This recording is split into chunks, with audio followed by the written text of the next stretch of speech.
Basement, level vibes with another one, straight up, blackness aye. Who tell the truth? Mark Benscop, defend the ghetto youth. Mark Benscop, radio station is the fruit. Mark Benscop, straight up from the root. Mark Benscop, who tell the truth? Mark Benscop, defend the ghetto youth. Mark Benscop, radio station is the fruit. Mark Benscop, straight up from the root. Mark Benscop, I do it for the love, him not do it for no money. Straight up, him attack, educating everybody. Big up my friends and big up my family. Turn on the radio, catch the vibes, it's integrity. Straight up, Benscop stands for unity. One people, one nation, one destiny. Free up the truth in the air, even the blind can see. The deaf can hear, the dumb can talk, the cripple can walk. Boom. Who tell the truth? Mark Benscop, defend the ghetto youth. Mark Benscop, radio station is the fruit. Mark Benscop, straight up from the root. Mark Benscop, who tell the truth? Mark Benscop, defend the ghetto youth. Mark Benscop, radio station is the fruit. Mark Benscop, straight up from the root. Mark Benscop, we have to gather wrong, grab a seat and sit down, pay attention. Education, liberation, we have to stand strong. Benscop upon the radio, lively up the program. Everybody call somebody and let them turn and tune and pon the radio and catch the boom song. We boom it up already, we have to boom it up again. Expose and reveal him. Who tell the truth? Mark Benscop, defend the ghetto youth. Mark Benscop, radio station is the fruit. Mark Benscop, straight up from the root. Mark Benscop, who tell the truth? Mark Benscop, defend the ghetto youth. Mark Benscop, radio station is the fruit. Mark Benscop, straight up. I can't take it no more. I can't take it no more. Can't take it no more. Imagine 18 hours a blackout and you're telling people progress. Cost of living gone up 100%, yet you give public servant less. Mr. President, listen to the people. Search your soul and you will confess. I want you try surviving on the public base, then you're gonna know but stress. Cause I done fed up, you done fed up, he done fed up, she done fed up, we done fed up, the people fed up. You're hiding corruption inside the cup, look how evil set up. The people fed up. They don't drive no fear with the citizen. They may want the people speak out. Freedom of speech done gone inside the gutter. Knock off when you open your mouth. Discrimination in entertainment. And you're talking about one Guyana. When the Ministry of Culture keep the big shows.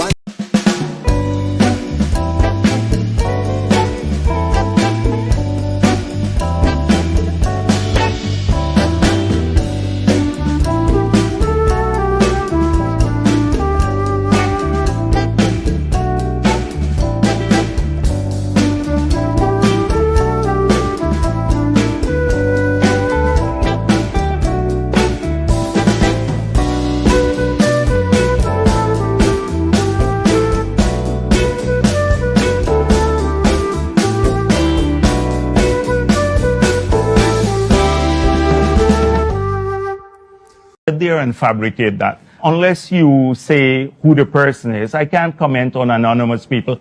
Okay, well, let's talk about specific individuals. What is your relationship with Mr. Su Jurong? Su? Oh, Su? My relationship? Nothing. He's a tenant.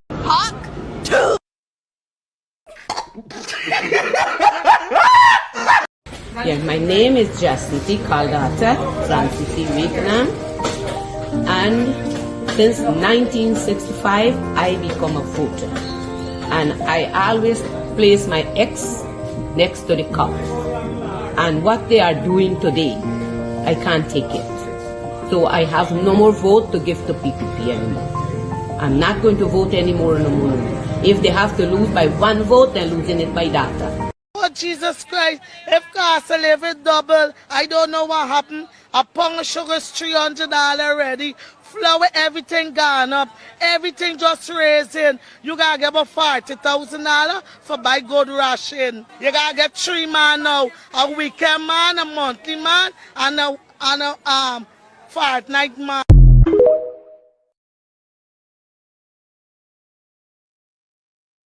All right. Hey, guess where? Where are we going to start off now? Three men. Three men. Well, let's not get into that. It's 8:38. My name is Mark Benchap, and welcome to Straight Up. It's 9:38 in Georgetown, Guyana. All throughout Guyana, it's the same price. I mean, not price, but what am I saying? Same price.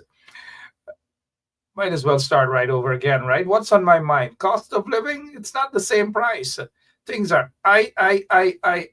Listen to this woman. Things are I. Cost of living gone up. Things are I in Oh, Guyana. Jesus Christ. If cost of living double, I don't know what happened. A pound of sugar is $300 already. Flour, everything gone up. Everything just raising. You gotta get about $40,000 for buy good ration. You gotta get 3 man now. A weekend man, a monthly man, and a fortnight man.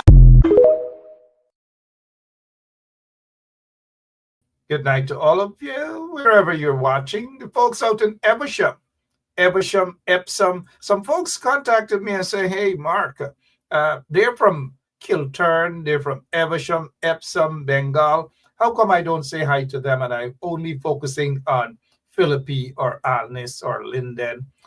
Come on, guys. I focus on everything all over, man. Even the people at Weldad, the people at Belladrum asking, why am I always picking on them? The people of Buxton, the people of Polka. How many of you guys know in Linden there's a street called Polka Street? Polka Street many years ago used to be like a mini New York, where every little child would get dressed up as soon as the sun about to go down, sunset, and then sundown. And then there's the river. But when it gets nice and warm and cool, guess what? A bunch of us little boys in our, call it Bokta. I bet a lot of you don't even know what Bokta is. Or you might be around your little kids or your American kids and you're ashamed to tell them you came from a Bokta generation. And now, I'm not here to talk about Bokta, mind you, because Jack Dale and the PPP, they're practicing Bokta politics. Bokta politics. That's what's going on in Guyana. Okay. All right. Hey, my name is Mark Benchap. Good night and welcome to Straight Up. Lots and lots of things happening. Tom is going to be with us. Tom Anderson is going to be with us. All of you, wherever you are. Kendall, Eldon, Harvey, Kendall, Harvey. I think he's a Linden man. Talking about Evesham is my family roots. Stay in Linden, Harvey. Stay in Linden. Good night to all of you guys. Somebody said had Tarzan too. I don't know about Tarzan. I know about Bokta. Anyways, we're not here to talk about Bokta. But, if you have kids and grandkids and teach them these little things, like Emma swears that she's from Linden. Emma tells people in her school that she's from Linden. And not Linden Boulevard, but good night to the Linden Boulevard crew. About 40 in one apartment. Relatives, everybody go to. Those were the good days, Linden Boulevard crew. Some of them are watching. They know who they are. All right, what else is happening in your neck of the woods? Denise Beard is talking about Polka Street empty now. Lots of empty houses. That's because of the corrupt PPP regime. Yes, again, some people are going to say, why, everything is the corrupt PPP regime? Well, yes, everything is the corrupt PPP regime. Every single thing. Because they rig elections, all manner of things they do. All sort of things they do in Guyana. Under the PPP regime. Hey, for those of you who have already shared the link, thank you so much for sharing the link. And those who don't want to share the link, you guys will end up where a guy by the name of Dennis Atwell currently is. Let me see how many of you guys know where Dennis Atwell is and who is prepared to bail him. Who thinks he should get out of straight up jail? He is right now in straight up jail. How many of you guys think that he should get out of straight up jail? I know Rhonda Lane is probably smiling that Dennis Atwell Dennis Atwell, Rhonda, misbehaved. And so he misbehaved. He is currently in straight up jail. We have jail here, right? We putting them in jail too. But he's in a different part. He's just in a soft section. We can't wait for folks like Jack Dale, them, right? Yeah. All right. Good night to all of you. Deborah Sharona Lynch, thanks for sharing the link. Thank you so much for sharing the link, guys. Kim Walker, how are you? You haven't shared the link as yet. Starting 2025, January 1st, not Free University of Guyana, the PPP regime believes, Mary Baird, they believe that people just dropped off of a coconut tree. That prior to the PPP enforced fees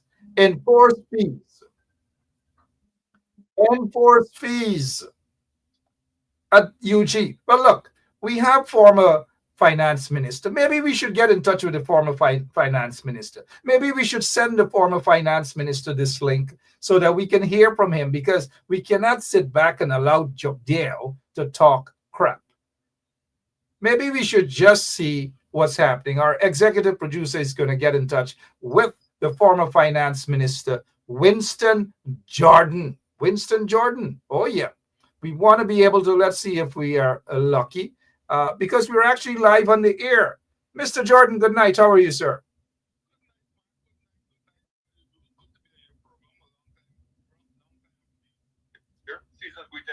Yep. Thank you so much. A lot of folks might be wondering, because we have Tom Anderson ready, but we want to rock and roll with you to set the record straight with these guys in the PPP regime.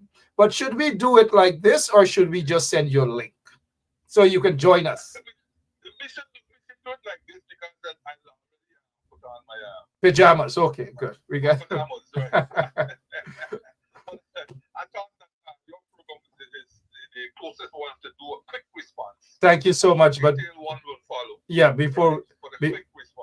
I get that. Before we go, our guest, well, not guest, I should just call Tom my co-host, but Tom is always a friend of us here. And so Tom laughed after you said that you already put on your pajamas. Tom Anderson, good night, sir. You heard our former finance minister. Yes, I heard him. How's everyone doing? Good night, everyone.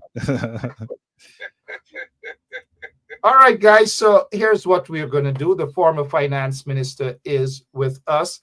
And Tom Anderson, if we want to hear what the finance minister has to say, because Jagdale had a lot of lies and lies and lies. Where do we begin with the lies? First of all, he claimed that you were, in other words, you were just next to nothing, and they felt sorry for you and give you a job at the Ministry of Finance. Is that what your interpretation, sir? Yeah, let us start off by going right back to 1992. In 1992, I was a tenured public servant appointed by the Public Service Commission as budget director. So that is the first lie you can debunk.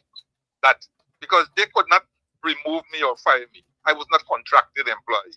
I was a tenured public servant appointed by the Public Service Commission as the first director office of the budget. So get it out of the way first. Second, in 1992, I left Guyana in August on a one-year Hubert Humphrey Fellowship to Penn State in the United States. Okay? So I wasn't here when they came into power in October. Right? I returned in 1993. In 1993, I think July, and resumed duties at the Office of the Budget. When I returned, I met two political commissars in the Ministry of Finance, Jack Dio and Ramon Gaskin, running around like chicken without neck and back. And most of the time, he spent his time on the wharves, claiming that he be looking to see who avoiding duties and whatnot. He had no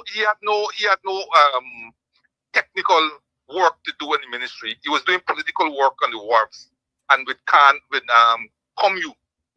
customs custom monitoring unit that was looking at smuggling and so on. He had no technical work to do, and of course, he looked like he would put there as the political person to oversee Asghar Ali, because remember, Asghar Ali was a technocrat brought in from Jamaica to be the Minister of Finance. So that was essentially what I didn't know the guy, never met the guy before. I heard he used to work at Ministry of Finance, but from his supervisor at Ministry of Finance, God rest the dead, Jean Evelyn, I learned a lot about him and his proclivity for certain things, but his inability to perform. That much I learned. And I also learned from people who studied with him at Patrice Lumumba University. And so I had a fairly good understanding of the character in the ministry.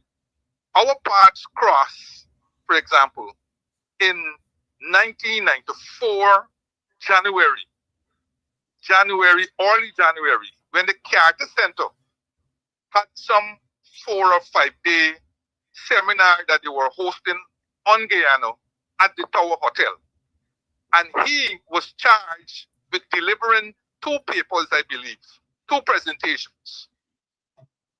Apparently, he could not do them because I met with the Character Center people who came to my office and they asked me to do a paper since I was there when they interviewed me and found out that I was there for a long time and so on. And I did the paper for them. And apparently, they showed him the paper in terms of the content, the structure, and everything that they had required. Because apparently, based on what the girl told me, that they had asked him to do these papers a while back.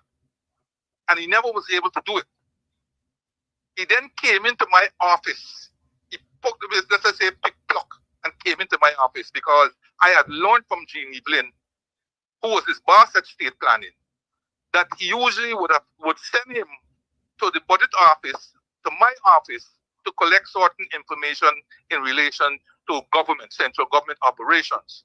And I told Jean Evelyn, I have never ever seen this guy. He never came to my office. But Jean reported to me that he will always come back claiming that I was busy. But when I heard this, which was a while afterwards, I said to Jean, I had never seen this guy before. He never came to my office. And so I know absolutely nothing about this guy, right? So it was no surprise to me when I learned that he couldn't do the papers that the Character asked him for. And he picked-plucked because he avoided my office when in 1993 when I came back. He avoided my office like a plague.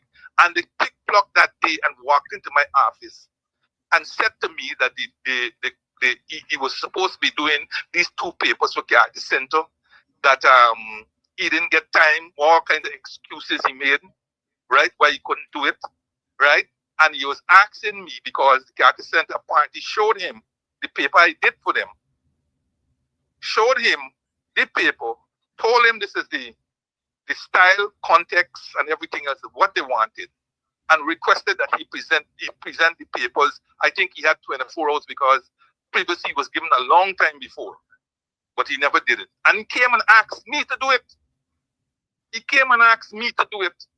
Making all kinds of excuses about how he was busy, he was this, he was that. And I did it. He gave it over to the Character Center people. They were presented at the seminar that was held at the Tower Hotel in January of 1994. And everything was all right. From then onwards,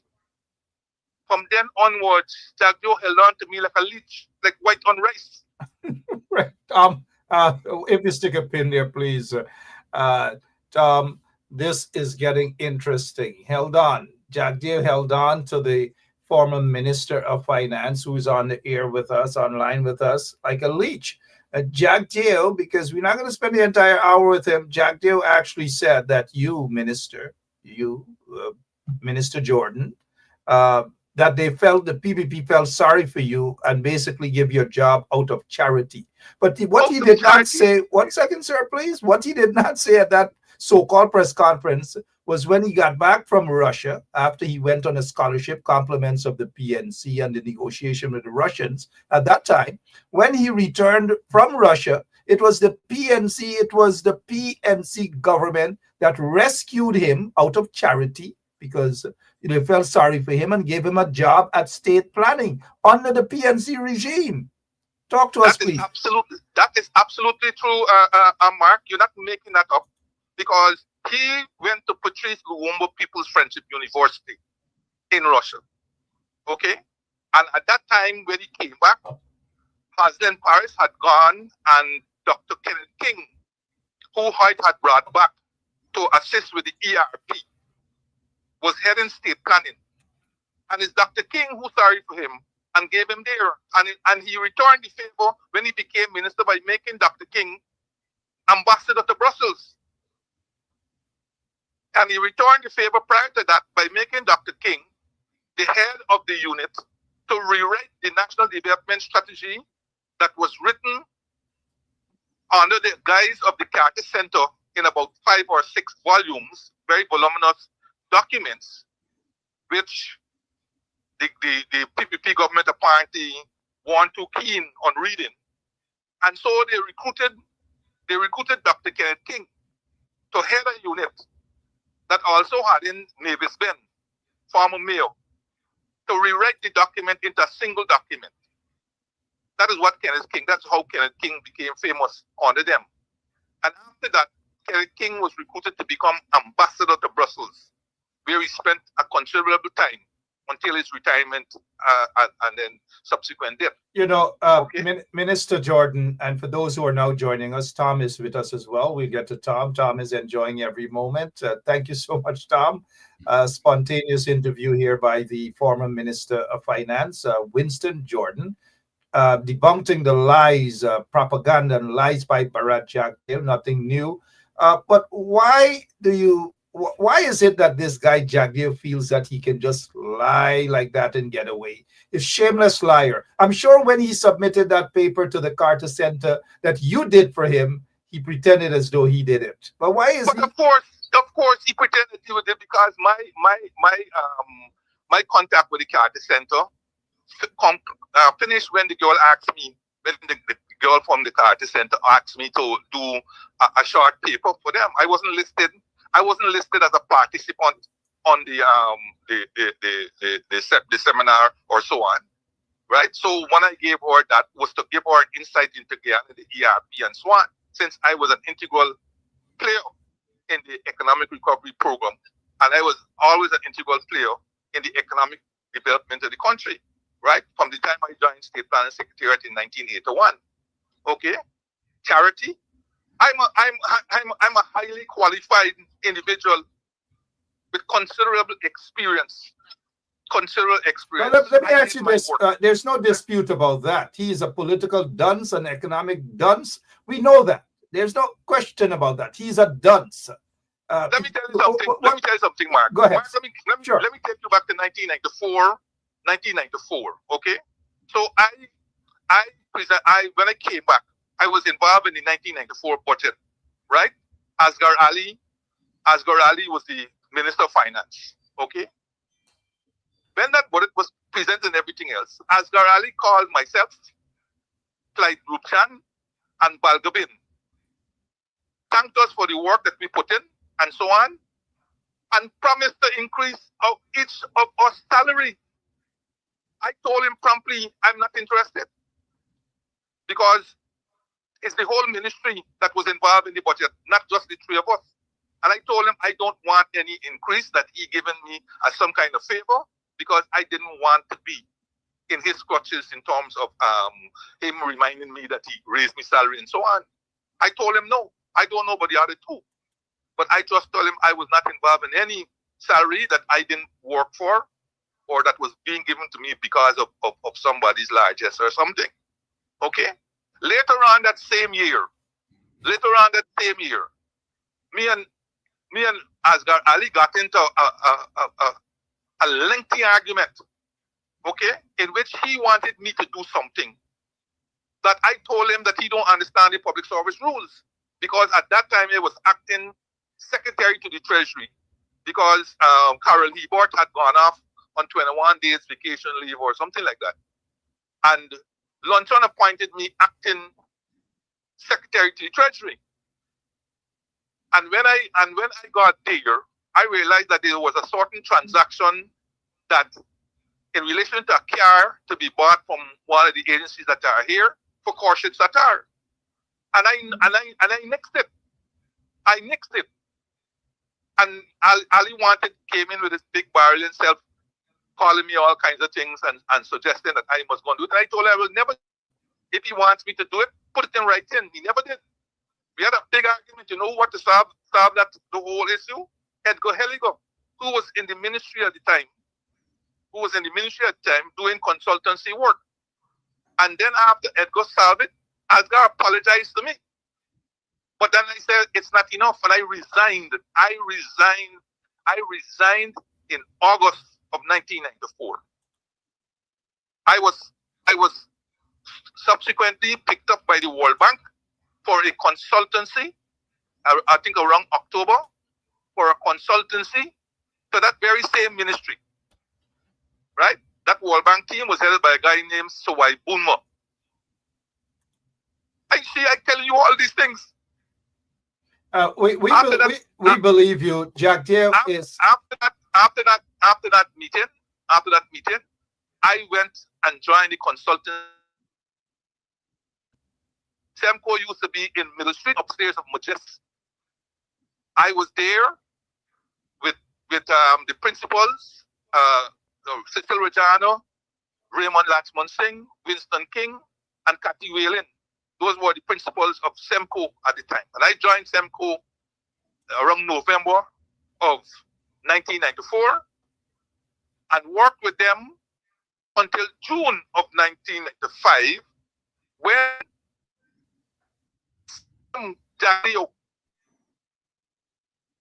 because when we back in August, that same that I resigned, at 7 o'clock, Jack Deere called me at my home saying that I had resigned during the day. Told and asked him the resignation. And he was cautioning Asghar Ali. And I told him I would not come back to the ministry. I said I will never come back to the ministry. I will certainly not come back to the ministry in a tenured position, because in any case, it was like national storage we were doing. The salary was not very competitive, but because of the previous government, as you well know, and fight and all this kind of thing, I had stuck around. But I told him I would not come back. He said, all right, no. When he become minister, he wants me to come back and he can bring me back as an advisor, right? Because in the ministry, they had a guy named Sodi, who was under a 3-year UNDP contract, right? Jack Deere wasn't too thing with Sodi's performance. And after the year that Sodi had finished, he fired Sodi. And he gave me the balance of Sodi's time. And from then on until I left that ministry in 2007, he's talking today, but I was there, how he gave me charity from 1992 to 2015. I left the ministry in 2007. And from 1995, when he asked me to come back in the position of advising budget to 2006, he paid me in US dollars. US dollars, charity. He had to pay for my services. He had to pay for my services. So all of the budgets that he presented, pretending as though he's a bright boy in economics and accounting and so forth, it came from you. All the budgets. I want Jack Deere to open any one of those budgets and tell the public, show them one sentence in all of those budgets that he wrote. So point to one sentence in the entire budget that he wrote. So this guy Jack Deere is actually a dunce, a real dunce. Continue those. Well, everybody knows. And that is what is eating him out, because everybody is aware that I am the one who used to be doing the budgets. I am the one who used to be running the structural adjustment program that continued after the PNC demitted office in 1992. I'm the one, and here you're talking about was technician and ratios. I am the one who made certain we passed the IMF. Every IMF for financing from the donors, qualified for debt relief and everything. Wow. Jackie-O? Wow. Jackie-O? This guy's actually a dunce. Tom, before we get into, Jackie-O? but before we go with I want to ask you this. I know when finance minister, the senior finance minister, Asghar Ali, was brought back from Jamaica, given the by then President Jenny Jagan, Jagdeo didn't like it. And so Jagdeo started to snitch on Asghar, hoping that Asghar will fall so that Jagdeo. Did you hear that rumor? I business for a while now. I heard that and more. See, Asghar, well, they all had their own thing, because people forgetting that when Asghar came, he was being called Dr. Asghar Ali. A lot of people don't remember that. In fact, a nameplate was put up in his office marked Dr. Asghar Ali. And I remember going in here one day and saying,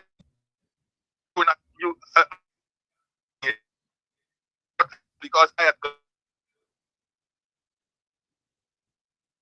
including some that while he was at the Bank of Jamaica as a deputy governor, governor, because there were three or four deputy governor in them at the time. Some issues are done really something there. So I said, went to that. He said, told them not to put it up, and he's going. He eventually took down the name, so on. But for the time of this, he did a couple of things, right? If Mr. Man wrong, he was trying, as he knew, but at a political level, he stayed away too long from Guyana. He didn't understand the nature of the politics. He spent quite a long time in Jamaica. But what was he really afraid, insecure about that, Mr. Ting Jagdeo, about? Why? Because instead of which he came as, and instead of, gradually understanding the terrain and so on, they felt that he was moving too fast. They felt that he was close to change, that he was moving too fast. He was filling constituencies and on the West Demerara and so on. And them guys, especially them PYO guys, said, no. That guy can't just come and think. So they probably started on the mind. That's the thing I could. And yes, back then, word is that Jagdeo did the undermining, jealous, petty little boy, Jagdeo, the biggest dunce in Guyana. On screen there is Asghar Ali, former finance minister that Jagdeo squeezed out, took his position, and then had Winston Jordan, who is with us right now, do all of the budgets for Jagdeo. Jagdeo is a political dunce. He doesn't understand economics. Mark, I mean, look when he became appointed senior minister, and look when I went back to the ministry. And I was able to name my terms to go back to the ministry. Look when. Yeah? Look when. Absolutely. As a Guyanese of African descent, you think he would have been paying me in foreign currency when I had to go looking after, well, when they couldn't get technical assistance or loans and so on, they still continue paying me foreign in US dollars for 12 years. 12 years. Well, Mr. Jordan, impromptu, I have Anderson way. I don't know what's going to Tom's. He's enjoying everything. But Mr. Jordan, for folks who don't know, Asghar Ali went on, left the PPP after Jagdeo snitched on him, and Jagdeo took over Asghar Ali's position. People thought he was there, but now that you're reminding folks who know that he wasn't really a doctor, it was fake. And this is what's happening right now. Even Jagdeo is not a doctor. It is fake as well. But this is the guy, Jagdeo, who loves to challenge people's academic qualifications. And most of you guys are by far more qualified academically and otherwise by Jagdeo. But Asghar Ali, who's on the screen right now, former finance minister under Chetty Jagan's administration, left the PPP, formed his own political party, didn't do well. And so that's it for Asghar Ali. But let me ask you this before we go. 10% increase. Jagdeo talking all sorts of things with an over $1 trillion budget. 10% increase. Your take, please, sir. Well, you see, why you think he's upset? He's upset because of what I had said on the countdown and what I subsequently said on Thursday morning, elaborating even more about that 10% and so on. I showed where the minimum wage is $86,150. When you give a man at the bottom a 10% increase, he mainly gets $8,615. $8,615. And with the 8% that already secured for next year, the total minimum wage at 2015 is going to be $102,346. But Ali's salary, Ali's 10% across the board is $290,000 per month. So every time they give the across the board increases, the gap between the one at the bottom and the man at the top completely widens. What it is that they don't understand. What it is they don't understand. And I showed where if you target at $200,000 as a starting salary, let us say you target that as a starting salary. If you continue going at 10%, it will take 7 years from 2015, from 2025, for you to reach $200,000. 7 years, that's 2032. Many of us will die by then. And when 2032, you get $200,000. It can't buy half of what it could buy today. So when you do this, he was never good. He was never good at numbers. He was never good at analysis. He was never good at deep thinking. Never good. Where economics and finance are concerned, he was never good at it. And he always made certain that he had quality advisors surrounding him. Let me tell you something, even when he recruited me, he could not let Jagan know.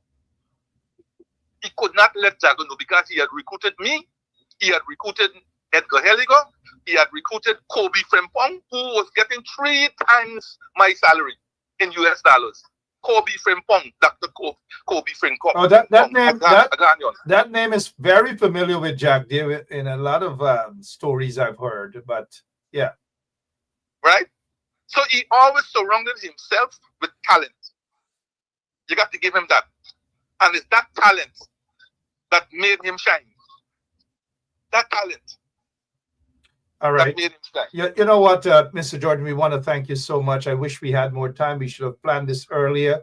But I thank you so much. Don't be a stranger. We'll have you back very soon. I know you'll be on some other programs as well. Tell it like it is. Keep telling it like it is. But quickly, how do you feel $1 trillion budget and $1 billion economy, so to speak, with oil wealth and so forth, going down the drain in Jagdeo's pocket, Irfan's pocket, their friends and cronies? They cannot match what the coalition did as it pertains to increase of public servants. Man, I am so upset that the opposition is not doing more, in terms of highlighting this stuff, in terms of advocacy, in terms of action, and so on. It is not enough to do a press it tomorrow for 1 hour, read a statement, get a couple questions from thing, and then you move on. That's not going to move the PPP. It is serious how much money is flowing into this country. Serious how much money is flowing in. He never really could answer the questions on the natural resource fund. Never telling you about how they create board and if we know who on the board. Who cares who on the board? That got nothing to do with systems, procedures, and so on. Absolutely nothing to do. And he told a bunch of lies about the natural resource fund that we set up. But I will deal with all of those one by one. You'll see how I'll strike it down. And he told a lot of lies about the taxation. I will deal with those also.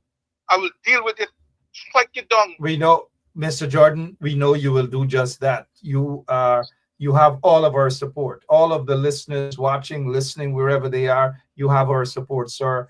Tom, I don't know, anything quick, because I can't leave you out, man. Sorry. Well, no.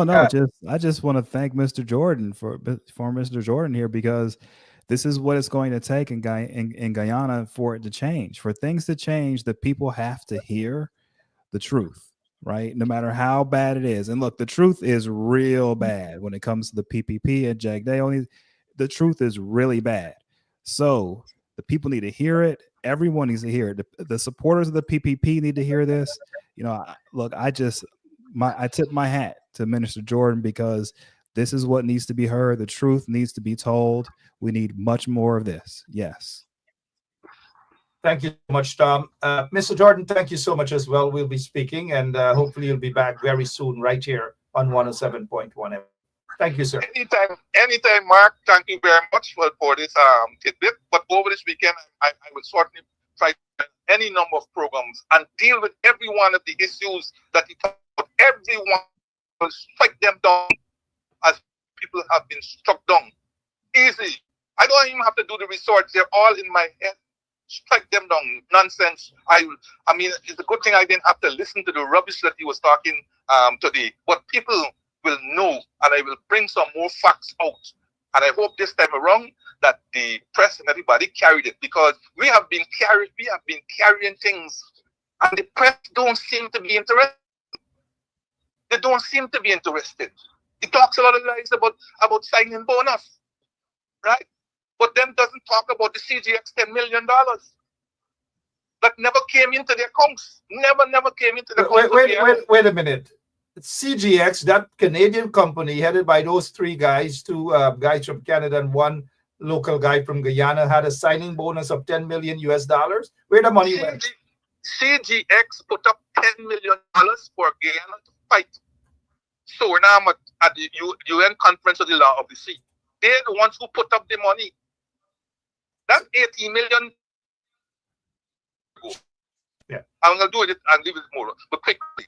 The 18 million given by Exxon was not a signing bonus. It was not a signing bonus.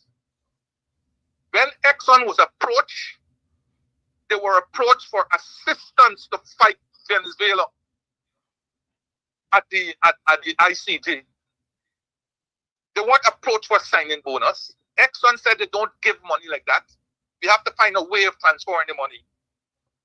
Ministers explained all of this in Parliament, and he explained this also on a program that he had with Kiana Wilborg when she was with Kaito News Radio.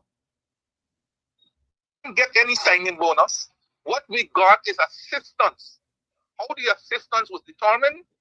The 10 million that was given by CGX was the base, was taken as the base.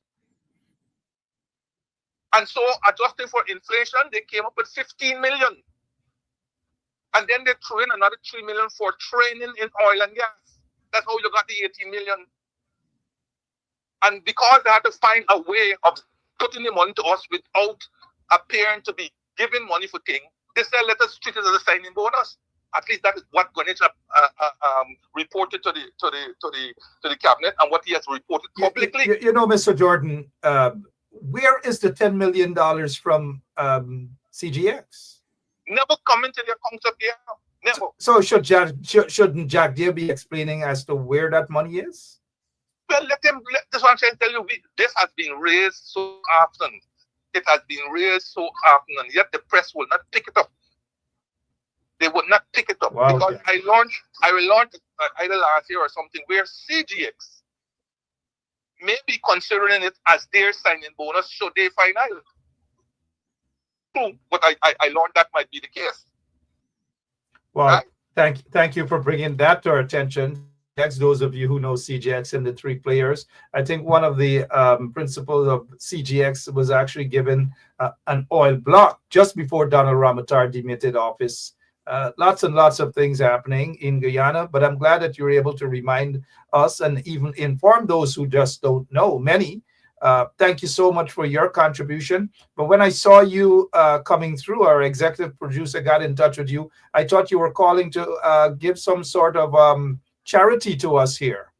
That has to be arranged, Mark. It's Christmas and people expect some form of charity. When I heard charity, because Jack Dale ice pass, and then he tried to say that you guys are playing the race game. Race game. And imagine he trying to turn cash transfer on us. Cash transfer in the context of Guyana. And oil was first put on the table in 2018 by Professor Clive Thomas. And the one who's screaming today about cash transfer was out front and center when he was in the opposition, decrying and debunking it. Thank you so much. Jack has a history of doing just that. Nothing and screaming. Nothing and screaming. Trench Crapo alert, guys. Trench Crapo alert. Thank you so much, though. Appreciate it. Yes, man. Thank you. Yes. Yep. Thank you, Mark. All right, sure. Winston Jordan, former finance minister of the Cooperative Republic of Guyana, telling it like it is and setting the record straight, letting folks know that Jack Dale is a liar. Of course, we all know that. He is a liar. He is a dunce. But anyways, we appreciate former finance minister, the man who wrote all of the budgets for Barrett Jack Dale. Tom, before we get down into our business, I don't know, I wasn't expecting this. It was a last minute request, and of course we couldn't turn the finance minister down at all. Mr. Winston Jordan, your take on what you that was great, man. I mean, this is what I've been saying for a while now. I've been saying more people need to come forward and start to tell the truth about what's going on.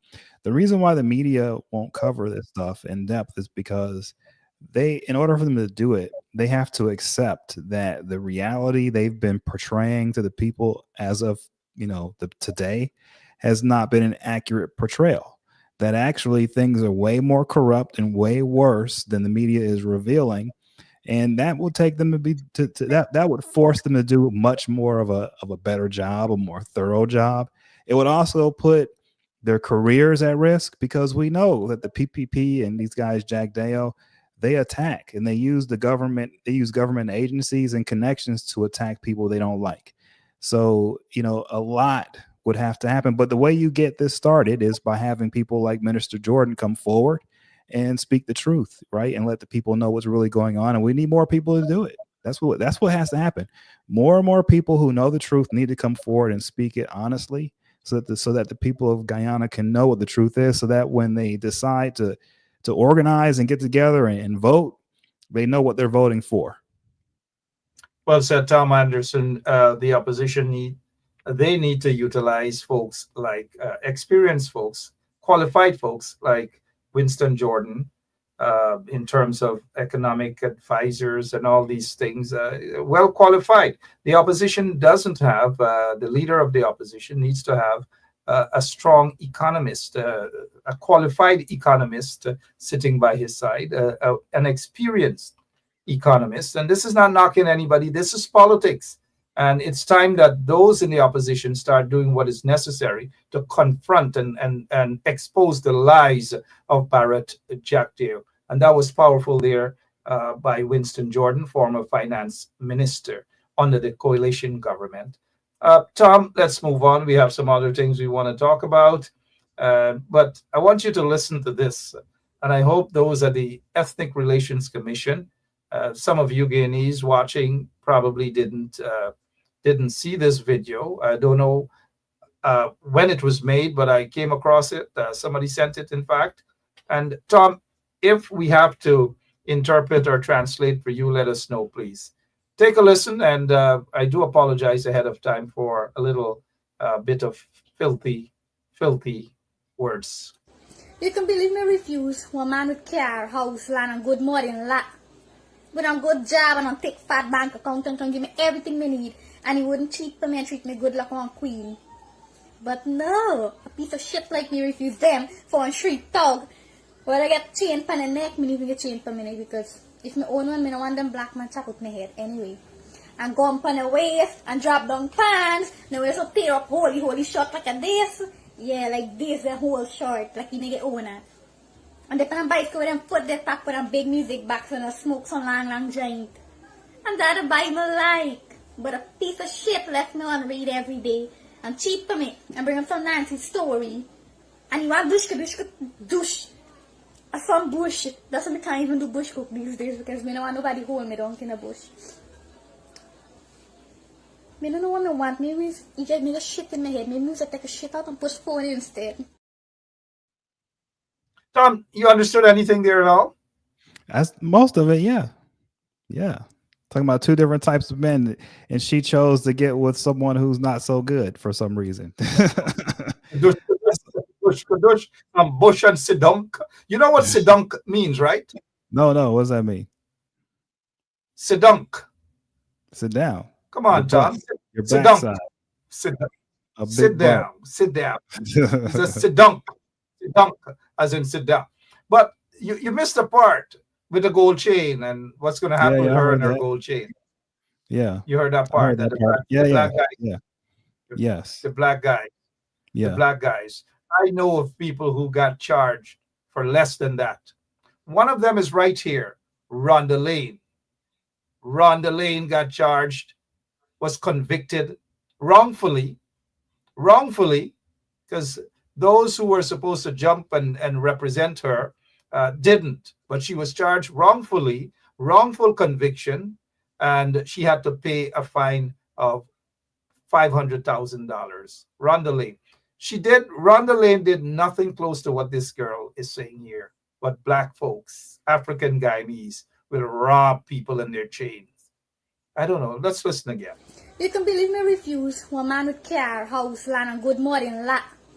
With a good job and a thick fat bank account and can give me everything me need. And he wouldn't cheat for me and treat me good like one queen.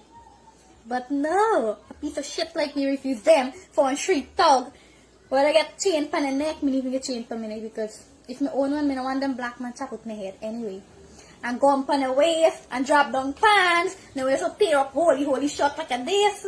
Yeah, like this, the whole short, like you nigga owner. And they pan bicycle with them foot they top with them big music box and smoke some long joint. And that the Bible like. But a piece of shit left me on read every day. And cheat for me and bring up some Nancy's story. And you want douche. Some bush. That's why I can't even do bush cook these days because I don't want nobody hold me down in the bush. I don't know what I want. Maybe you get me the shit in my head. Maybe I take a shit out and push forward instead. Absolutely. I like her conclusion. She summed it up for herself, apart from the dushka. You on dushka. I don't know what's happening. The dushka. I did hear the part of her getting her head chopped off for the gold chain. I heard that. That's crazy. But by the black guys, by black. Yeah, black guys. Exactly. Dushka. She don't want to get dushka. In the bush. In the bush. But the ERC, the Ethnic Relations Commission, Tom, they're not going to go after dushka. They are going to leave dushka alone. But had it been Gary Greenidge or somebody else, Lester Thom, May Williams, Harisari, Rhonda Lane, they would have gone right after those individuals. The Ethnic Relations Commission would have been able to do that. But are they going to go after dushka? No. Dushka is probably running all over in bushes right now. Are they going to get dushka? No. They're not going to go after dushka. And we all know why. Some of you know what dushka is. Well, I don't know it's dushka. Other than her action, we can just conclude. Tom, moving away from dushka, what's happening in the United States of America as we prepare for January 20th, the inauguration of Trump for his second term? What's happening?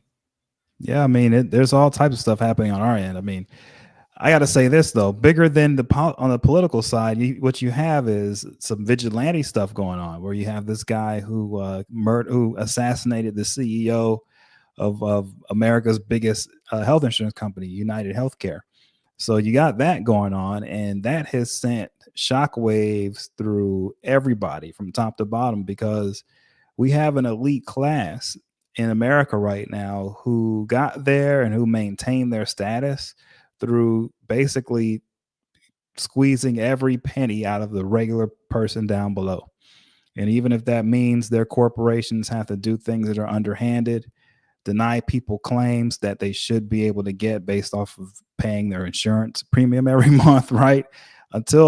Because they're ripping people off all the way down to squeezing them out on their health care.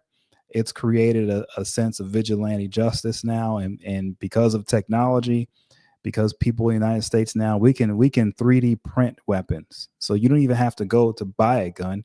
You can make a gun with a 3D printer, okay? So since we have access to so much technology, and we have such a huge population that's educated and can actually go out there and hurt people, what you see now is what happened with the CEO of United Healthcare. And I would say many more people are in danger, because we live in a really tough time right now, and this assassination is proof of it. And the youngster is brighter than all of them in the PVP cabinet right now. A graduate of Ivy League University, a master's degree, lots of things. He was, the valedictorian, all manner of things. Something that you didn't expect. It's not like people who are bright and academically qualified don't commit crimes, but this sort of crime. And this youngster here, I bet if he was from one of those Spanish-speaking countries, or maybe somewhere in the Caribbean, or maybe from Africa, and he was an immigrant, that would have been a big talking point for Trump and his folks. Don't you think? That's right. That's what the storyline has been, right? Is that it's these outsiders, it's the poor people who are out there, victimizing, other poor people and stuff like that. But the reality is much different. All right. The reality is we've got now people in the higher elite status, people who've been living in gated communities their entire life, taking up arms and attacking. Okay. They're attacking CEOs. They're going on mass shootings. There is something happening in the elite part of the United States of America, and it's very disturbing. And it just proves that from top to bottom, our entire society right now, man, this is a vigilante justice period of time. It's really getting out of control. And look, I mean, I think the entire world is sort of at this place too, right? I think more and more truth is going to be revealed on regimes like PPP. I think as time goes on, more and more elite corporations are going to be exposed. We have the technology now to expose. We have the ability now to take that exposure and spread it far and wide. So these are interesting times. And I saw some people mention about the UFO stuff. And that's the other thing I did some work on today. That's another thing too, Mark. The UFO thing is crazy in New Jersey, man. I've got some pretty interesting thoughts on that, man. Is that what they're saying is UFO, or those, what do you call it again? Those little devices. Yeah. It's pretty scary, folks in the neighborhood. I have a friend not far away. The entire neighborhood is scared. What's happening? And even DHS saying, "Hey, that's not theirs." Nobody seems to know what's going on. What's that? Those drones as big as a bicycle or even a car? What exactly? It just zooms in and just disappears like that, Tom? Yeah, so there's this base called Picatinny there in New Jersey, right? And what they house in that base are a couple of Department of Defense entities that deal in experimental weaponry. And one of the entities that's there at Picatinny, at the Picatinny base, is a company, is an entity that hired a company down in Maryland that specializes in these drones that they use in order to look for weapons of mass destruction. So what could be going on here, and this is just my theory, is that we have a situation where our government, the United States government, is investigating the New Jersey area I believe, for some type of weapons of mass destruction, either biological, chemical, or nuclear. And they're using these drone systems to go in and 3D map out areas where they think there may be danger. That's what I think's happening. Lots of things happening. Ms. Simons is saying, let's hear your thoughts on the UFOs, Tom.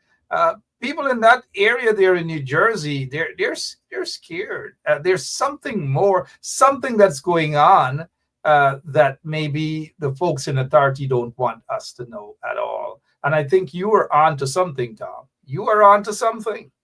And they want to tell UFO. the public, if that's the case, if they're using these drones to basically search out some danger, some really bad danger, whether it's biological or chemical or something like that, they don't want to tell the public that's the case, because then people start freaking out, right? And on top of that, the people who they may be after, they don't want them to know that, oh, people are looking at you, right? But they probably know now with all the drones that are out there. With that said, that's why I think it's under wraps, and that's why no one wants to say anything, because if they say what it is, that they have to explain, well, yeah, there's probably some type of really bad danger in the area there, and that might cause panic. Wow, and the really bad danger in the area has nothing to do with immigrants. Absolutely nothing to do with immigrants. The incoming Trump administration appear as though they just want to focus in one direction and ignore the other, and that might be a danger zone, so to speak. That you focus on those who are basically innocuous, and the real bad guys are the ones that you're not paying attention to. You're turning a blind eye. Tom, having said that, as we move away from the UFO, we move away from the dushkadushk.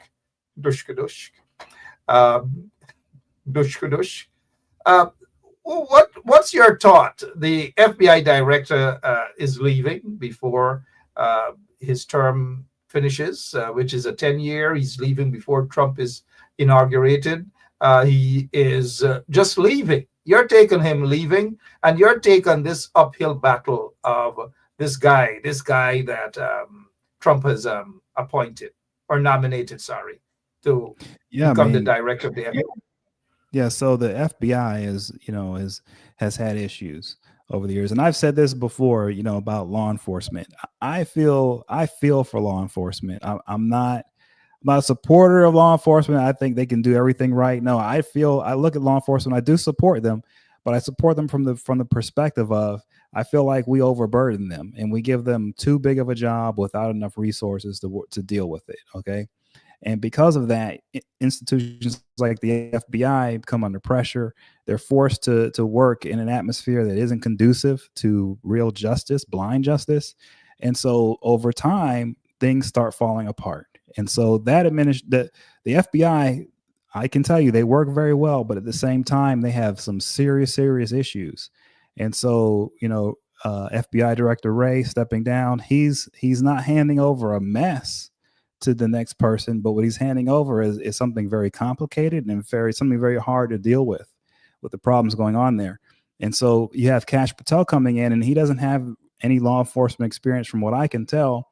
And that's a big problem, because if you don't have experience and you're leading an agency that is doing whatever it is you don't have experience in, how does he know when people are doing a proper job or not? There's no way for him to know, right? He just has to take people's words.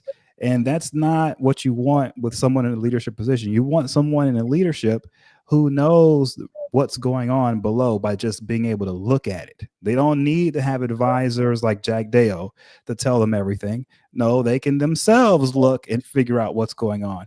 That's what you need, especially when you have an organization like the FBI. So Kash Patel coming in, he's probably going to get the job. He is going to be in over his head in ways I don't even think he can imagine. He's thinking about all the ways he can weaponize the agency and do what Trump wants him to do. But I think if you look at this vigilante justice atmosphere, I think these guys are on the wrong foot, and they're going to end up facing some pushback where I don't know if they can get much done over the next 4 years, from what I can tell so far. Notice Trump's incoming immigration czar, so to speak, border czar, so to speak, has toned down a little. Any surprise there? And then he had a meeting with the mayor of New York City, Eric Adams, you're smiling, who has pledged to cooperate with this quote unquote czar. Oh, I'm going to help you with these immigrants, these illegal immigrants. Whatever you want, I'm going to give you. I'm going to help you. Never before. Could you imagine what's going on there? Well, you know, Eric Adams, man, this guy, he's a product of New York politics, New York City politics. And look, that's machine politics. The only way you can survive and thrive in that atmosphere is if you knife fight, politically knife fight people. That's what Eric Adams is, man. He is a political knife fighter. And he's in a situation now facing federal indictment where he needs help because he's fighting with a knife and what's coming at him are guns. And so he's hoping that the border czar guy and Trump will give him the ammunition he needs to be able to defend his position and not go to jail. Fine. The problem is allowing these guys carte blanche control over New York City police is going to result in a nightmare. Okay. This isn't the 1990s. Okay. Where you could have police abuses and people never saw it. They just heard about it, right? We're in a situation now where all the police have body cams, people have cell phones, there are security cameras everywhere. Whatever they do, it's going to be on camera and it's not going to be pretty. It's not going to be pretty, all right? And so allowing these guys from the Trump administration carte blanche access to the New York City police and allowing them to basically run wild on the population in New York City, I believe is going to cause such a backlash to what they want to do that it's going to make it so their entire plan to mass deport is probably going to fall apart just because of the backlash they get out of New York City, in my opinion. Yeah, and we can't disagree with your opinion. At least I don't. But let's go to what Congresswoman Yvette Clarke issued a statement today, and it quotes, there is no doubt in my mind that there will be immigrants of African descent in the crosshairs of President-elect Trump and the GOP's mass deportation plan, especially after the disgusting and false conspiracy theories spread this summer about Haitian immigrants in Ohio. As chair of the Congressional Black Caucus, my colleagues and I will use everything at our disposal to protect our immigrant communities and all communities made vulnerable by Republican MAGA extremism. Your take on that statement? I mean, it's a great statement, you know, because, and look, they need more help. They need more of that. They need people backing her up. She needs clergy, social media people. People need to cut students. People need to back her up on this because it's sizing up to be that New York City is going to be ground zero for Trump's mass deportation plan. And if New York City is going to be ground zero with Mayor Adams giving Trump carte blanche access to the city's police force, then the public itself has to start organizing and getting together and get ready for the onslaught because this is real. And there's an opportunity here for both sides. The Trump side can use New York City as an example and then just fold other cities around the country, or the people in New York City can stand up and hold strong against this, just like the Congresswoman here, and organize and stand in the way of abuses. Because we know, and I know, if you do any research into this, New York City police have a history of going over the line. Okay, they just do. I'm not saying every cop is bad. All I'm saying is when you don't have good oversight and transparency, police tend to get out of control.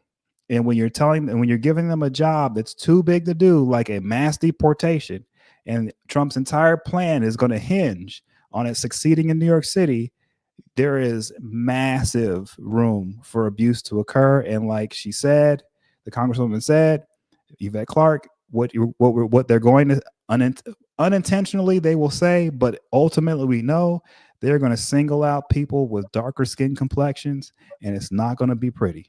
It's not going to be pretty. Certainly not going to be pretty. Dark complexion, whether in Brooklyn or whether in Queens. People with dark complexion. Read between the lines.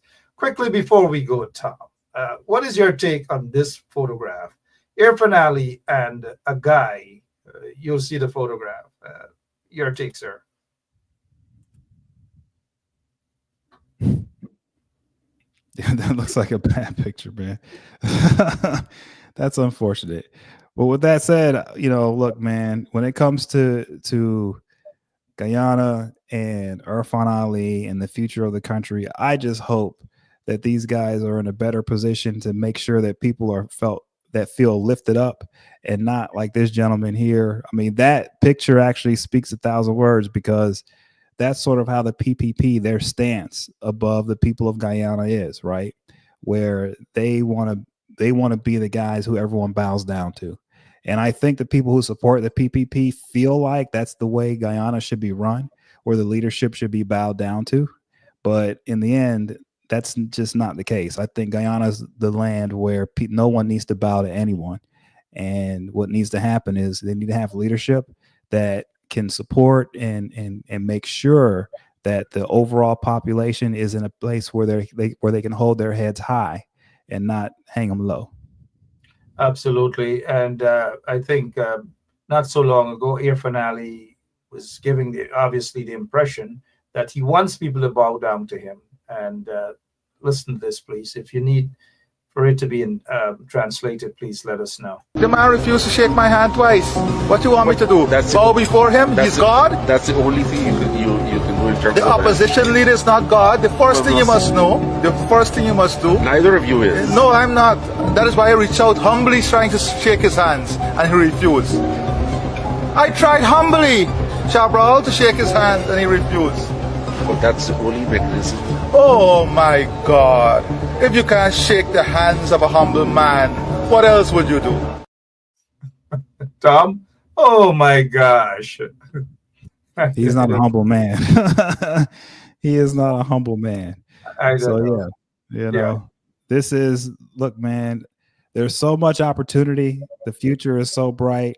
I just hope, sooner rather than later, more people like Minister Jordan can come forward, tell the truth, so the people know what they're dealing with, and they can get people into office who will reflect the true beauty of the people of Guyana and not what's going on now. Absolutely, the true beauty of Guyana. Tom, Assad is gone. He's gone. The Syrian president, the Syrian dictator, all those fancy cars, man. Look at the home. His bathroom is bigger than some folks' basement out in Queens or wherever. They got basements in Brooklyn as well, too, or wherever. I did say wherever. But take a look at Jack Dale. I wonder, a lot of folks in Guyana are saying, who's next? Who is next? I just thought I'd be a little bit mischievous and show you that photograph. Your closing remarks, please, Tom Anderson. Well, yeah, no, this was a great show. And, I just want to reiterate, more and more people in Guyana need to speak the truth. And it doesn't matter on what level you're on. You don't have to be someone like a former finance minister. You can be just someone who has experience. The nation has to get in a mindset of speaking the truth and being open and honest from the bottom. That's where it has to start. And so I encourage everyone to start speaking to start speaking out and telling everyone what the truth is, what's really going on behind the scenes, because we're at that time now in world history and the history of our region where that is needed 100%. Because in order for nations like Guyana to develop the way that we all want Guyana to develop, it's going to take transparency. It's going to take honesty. It doesn't mean just because people are being honest that people have to be thrown away. No, what it means is that people have to change. But we have to be honest, tell the truth about what's going on so that we have at least a starting point for changing going forward. Because if that can happen, then what we can see in Guyana, and I keep saying this over and over again, we can see one of the brightest spots in the world and in our region coming out of Guyana, being a place of leadership and being a place where all the other nations around, all the other neighbors can look up to the people of Guyana, which I think should be the case. Thank you so much, Tom. We have been on this program at least over an hour. We sit dunk. We sit dunk on the show. Yeah. We sit dunk. Thank you so much, Tom, for sitting dunk with us right here. Take care. Thanks for having me again, Mark. Take care. Thank you, Tom. Yeah, Tom Sedunk with us for 1 hour. Sedunk. All right, guys. Hey, what else we can deal with before we go? Let's deal with Sedunk and Dushkadushk. Dushkadushk one more time.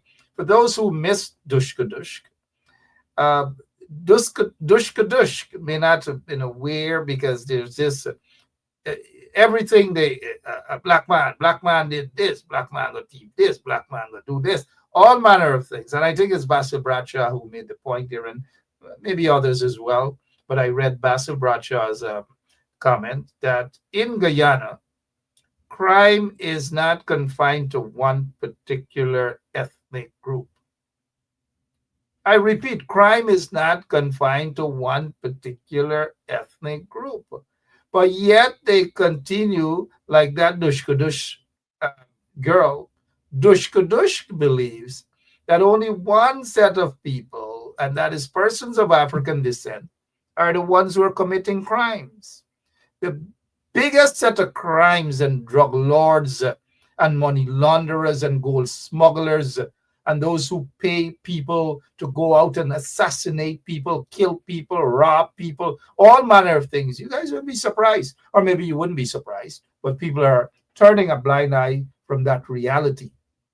And so what that woman said, if we can take these that particular criminal off the and that's Jack Deere, mind you, and let's go back. Let's remove Dushkadush from the screen, please. And let's go back to the other Dushkadush and listen to what the Dushkadush has to say and why the ERC is not going to go after Dushkadush. You can believe me refuse one man with car, house, land, and good money and lot.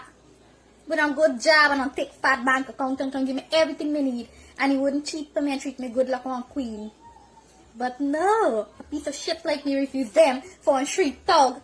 Well, I get chain for the neck, me even get chain for me neck, because if me own one, me no want them black man chop with my head anyway. And go on the waist and drop down pants. Now we also tear up holy short like a this. Yeah, like this, the whole short, like you may get owner. And they can bike with them foot they top with a big music box and a smoke some long joint. And that a Bible like. But a piece of shit left me on read every day.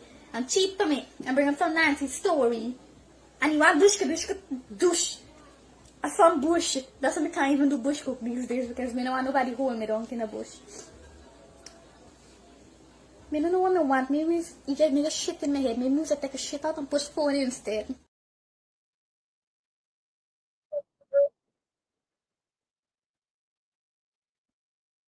You know, sorry about that, Dushkadush. Someone needs to report Dushkadush to the ERC. No kidding.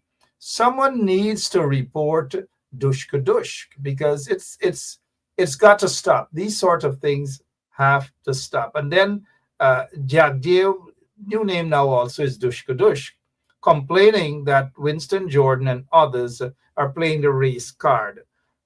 Jagdev came from nothing, hand to mouth. The PNC felt sorry for him. They were generous to him and they gave him charity.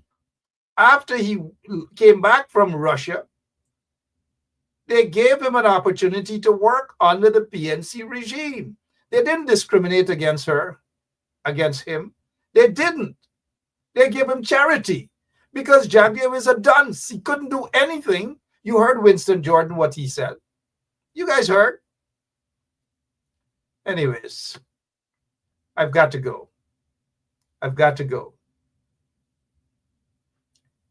But this girl, Sidunk,